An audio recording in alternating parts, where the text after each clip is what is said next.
Antalya'da Varsak kasabasındayız. İşte 92 yılından bu yana Varsak'ta oturuyorum. Bu işte 20 senedir bu işle uğraşıyorum. İşte turizm işiyle. Eşek çiftliğiniz var. Eşek çiftliğimiz de var. İşte bu eşek sütü üretim işini de 6 senedir yapıyorum yani.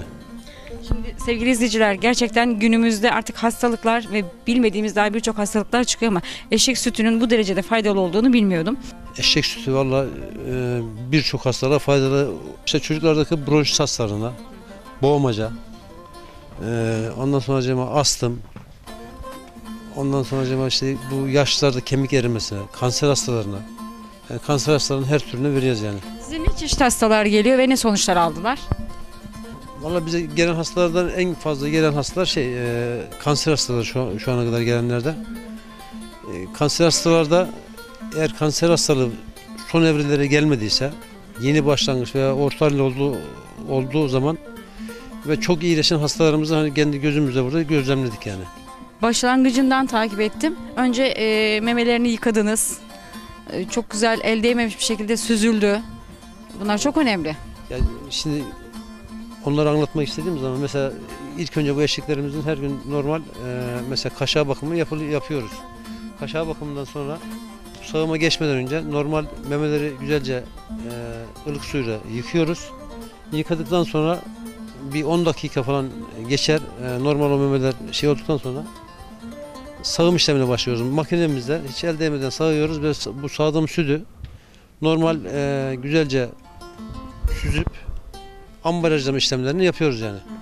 Mehmet Bey, eşek sütü neden bu kadar faydalı? Valla bu eşek sütü anne sütüne işte en yakın süt. Bağışıklık sistemini kuvvetlendiriyor. Vücut direncini arttırıyor.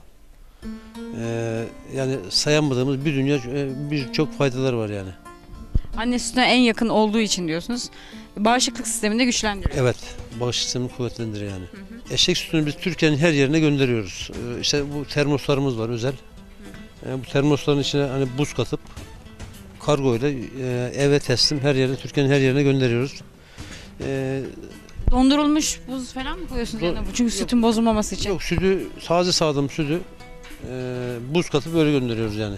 Bu sütün mümkün olduğu kadar taze içilmesi en güzeli yani. Ve buradan da mesela geliyorlar gözüyle görüp milletin gözünün önünde sağıyoruz burada. Sağıp burada da herkese veriyoruz yani müşterilerimize. Sütün köpüğü de çok güzel. Sütün köpüğü işte bu cilde hani kırışıklıkları gidermede, cilt rahatsızlığı olanlar onlara faydalı efendim. Eşek sütünü aldık hasta sizden. Nasıl içecek bunu? Bir çay bardağı sütü sabah akşam mı içecek? Bu alan hasta. Mesela bu hastanın türüne göre değişiyor. Mesela çocuklarda günde 2 çay bardağı veriyoruz. Sabah aç karnına 1 çay bardağı, akşam yatarken 1 çay bardağı veriyoruz. Sütü kaynatma olayımız yok.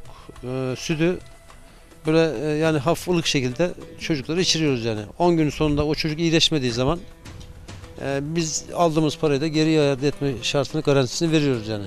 Sevgili izleyiciler, Mehmet Bey'den eğer eşek sütü aldıysanız çocuklarınız için, astım, bronşit ve diğer rahatsızlıklar için çocukla alakalı, eğer süt faydasını görmediyseniz sütün parasını tekrar iade ediyorsunuz. Doğru mu?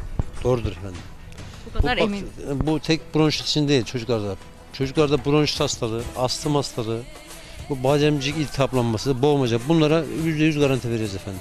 Eşek sütü bağışıklık sistemini güçlendirdiği için tahminim birçok hastalıklara da şifa oluyordur diye düşünüyorum. Anne sütüne en yakın bir süt olduğu için eşek sütü. Bağışıklık sistemi kuvvetleniyor, vücut direncini arttırıyor. Zaten hastalıkların çoğu da zaten vücut dirençsiz kaldı mı oralardan kaynaklanıyor yani.